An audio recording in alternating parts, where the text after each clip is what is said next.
All right. From Andrew. I put nothing past the misrepresentations of the environmentalists. I feel, and I think he means like leaders of the modern environmental movement, not just people who would consider themselves environmentalists. I feel compelled to question the accuracy of the fundamental claims involved in any issue on which the environmentalists are sounding the alarms, related to the last question. I know your position is that the claims of catastrophic effects from increased CO2 emissions are false. I would like to ask your position on whether society should be concerned about and working to reduce such emissions at all. Good question. I understand there are some positive effects as well, and I'd like to hear your view on what are the essential positive and negative effects to be considered. Ultimately, my question is, according to a standard of human flourishing, do you consider the effects of an increase in CO2 emissions to be A, net negative, though not catastrophic, B, neutral, or C, net positive? I realize that considering the magnitude of an increase may be necessary to answer the question.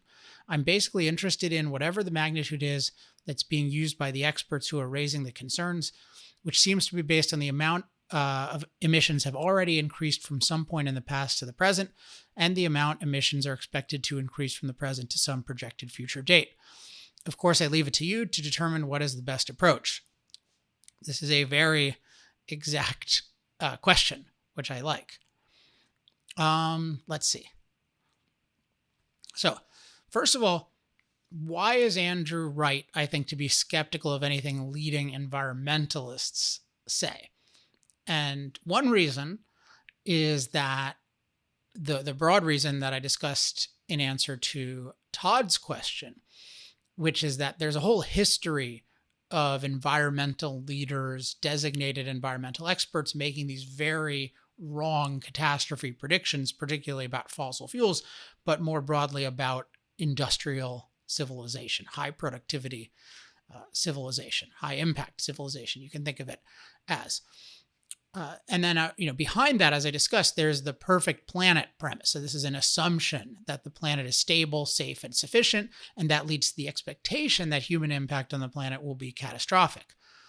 And then two, sorry, it's showing up as one on the screen, the unchanged nature standard. So it regards impacts as catastrophic even when they're beneficial, let alone neutral or mild. So our overall impact on the Earth is viewed as catastrophic, viewed as bad, even though it's so good for human beings, because they're not evaluating the Earth by how good is it for human beings, but rather how little have we changed it.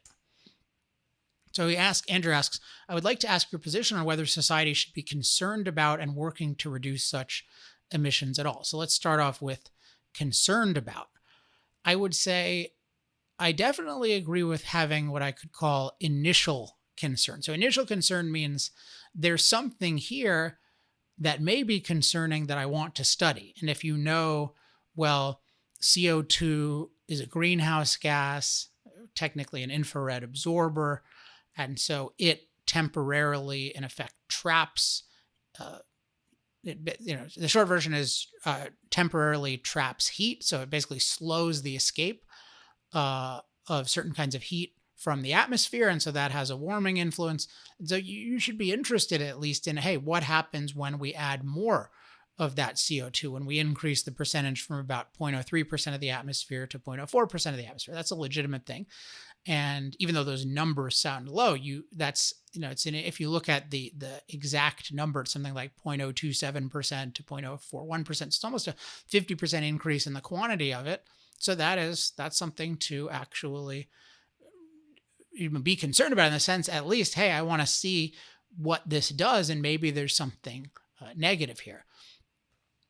Now, I think that once you study it, what I would call informed concern, it's more in the category of this is something that's pretty mild in the scheme of things for reasons I'll give. And you've probably heard me talk about this before, and something to monitor. So to see, okay, as we learn more about this, as we learn more about the dynamics of it, is there significant reason to be concerned? And it may not even be global concern, but it may be, well, in certain areas there's a concern. So it's something to monitor. But as the question stated, I don't think anywhere near catastrophic. So then there's this question of, is it even a net negative? And that partially relates to this issue of working to reduce. So should society be working to reduce? And I'm going to say, I don't think society should in the form of government, but I think it's legitimate for private entities to focus on it, although, as I'm going to argue, it's mostly in the context of just trying to find better ways of producing energy. There are other ways to produce energy besides using hydrocarbon atoms, which is what fossil fuels are made of. And now hydrocarbon atoms are involved in the best processes that we have for most people, for most purposes. But if you're looking for alternatives just to be better in some dimension over time, those are going to involve low CO2 emissions just by the nature of them. So particularly nuclear is the one I think is most promising. But in general, yeah, we're going to look for ways of producing energy that don't emit CO2. But that's primarily because you're focused on the value of a superior method or process of producing energy, not that you're looking to avoid CO2. So the main point of my work on this is that it's not about the CO2, because the thing that matters most is the energy that comes with the CO2. So I put it here as the far greater ability to use energy that comes along with the CO2 emissions is a huge net benefit. And I think Andrew knows that's my point, but that's my overall point. But I want to stress that it's, by emitting CO2, the process that involves emitting CO2 is the process of producing energy for billions of people at lower cost in most cases than they could get it from any other source. And so it's a matter of people having a lot more energy if they're free to use fossil fuels versus having a lot less energy if they're not. And I'm saying that energy is so valuable that outweighs anything going on with the CO2, positive or negative. But now let's talk about what about the CO2 on its own. And my overall answer is, I don't know whether it's a net positive or net negative. So let me break down why I don't know. But I know that the overall process, including the energy, is a huge net positive. But I don't know even CO2 on its own.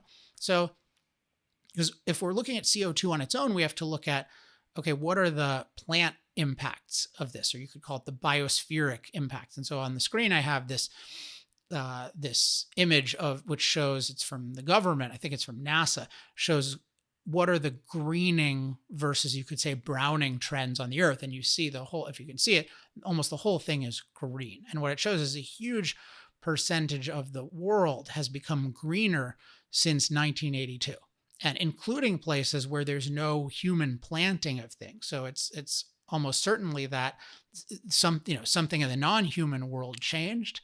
And the major thing that we can see is, well, we have more CO2 in the atmosphere, and that generally leads to more plant growth, as documented in all sorts of ways, and as is common sense in terms of things like people grow, people fill their greenhouses with 3 times more CO2 than exists in the normal atmosphere in order to grow plants. So that's a big one.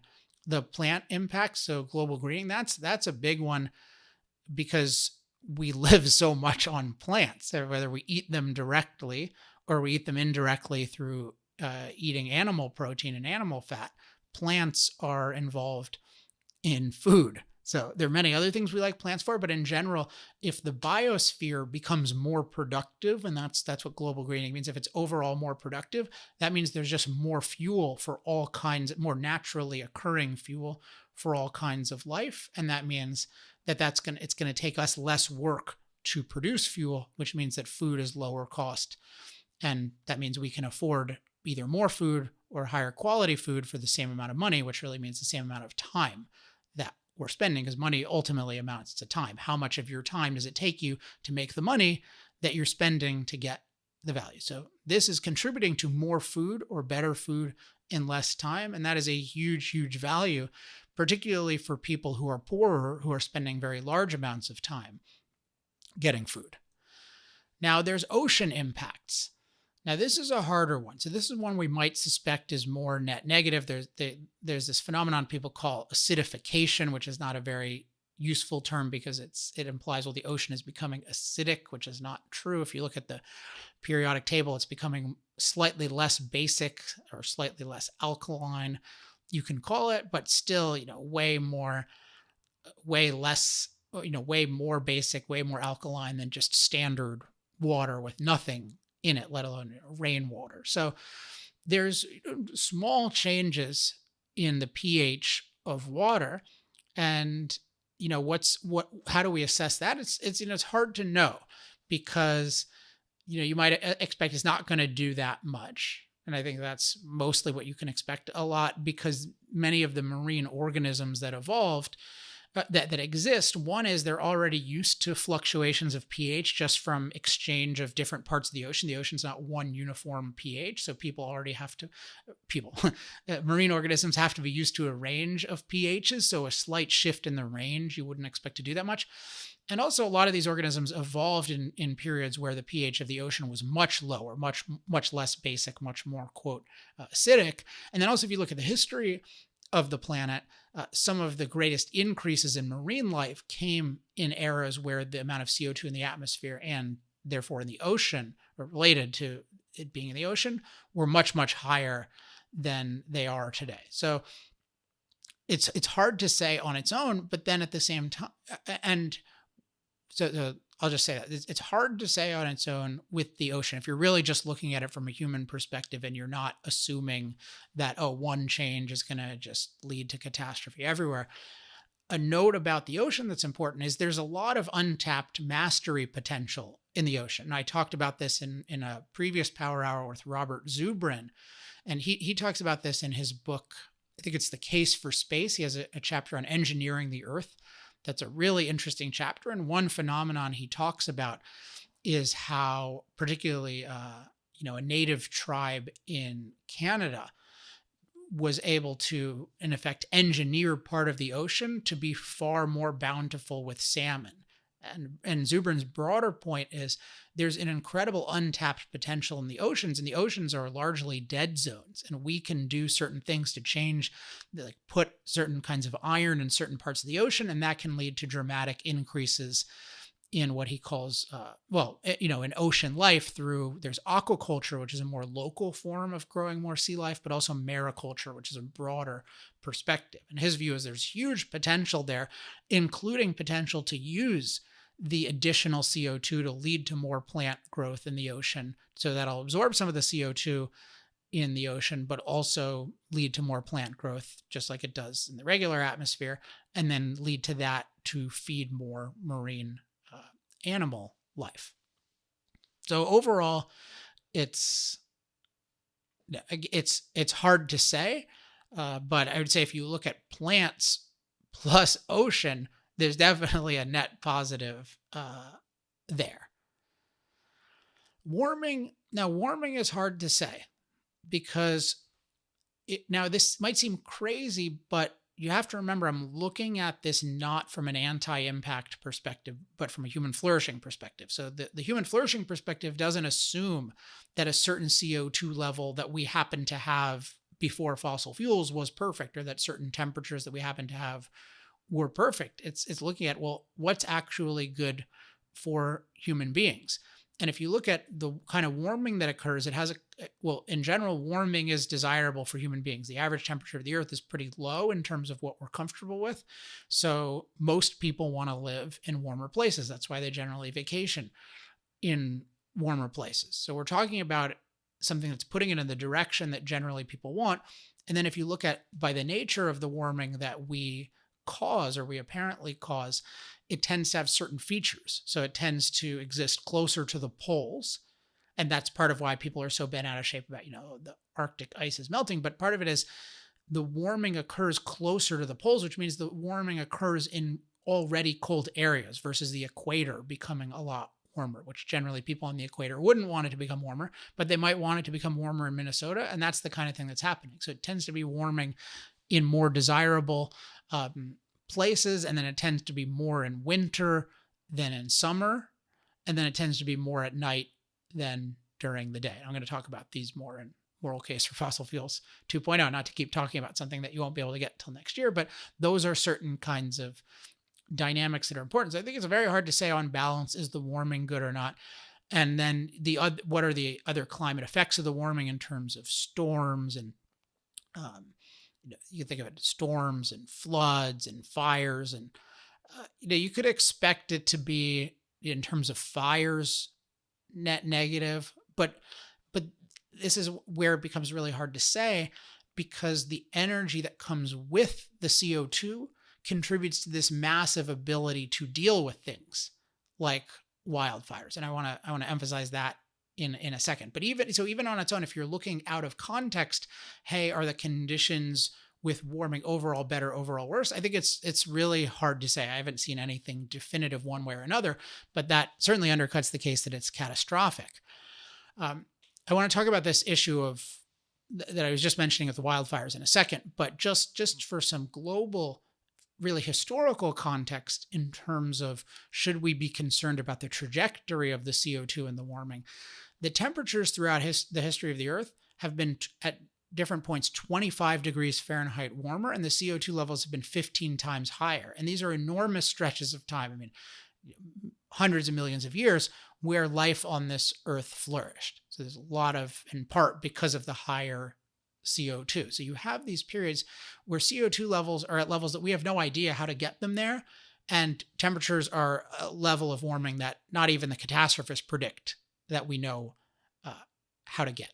So what this means is that there's no plausibility whatsoever to the idea that the changes we're going to make could make the Earth uninhabitable. Like, oh, it's a fundamentally uninhabitable place. It was highly inhabitable for species that are far less versatile than, or far less adaptable than we are. So it's really the question, we should get out of the realm of uninhabitable Earth and get into the realm of, is there an inconvenient rate of change? So are we causing changes that, given what we've already established, are going to be inconvenient? So something like a sea level rise, you could say, yeah, that would be inconvenient, but it's not an existential type thing, particularly if you're talking about 50 years, 100 years. And I think that's really important just to have the idea of where we are in terms of CO2 and temperature, so that we don't have this catastrophe, this idea that, oh, well, maybe the whole Earth is just getting disrupted in this unprecedented way. That's not at all happening. So you just have to see, is there a rate of change and a direction of change that's going to be like mega inconvenient to the point where it would be worth reducing people's ability to produce and use energy. So final thought, and this connects to the wildfires point.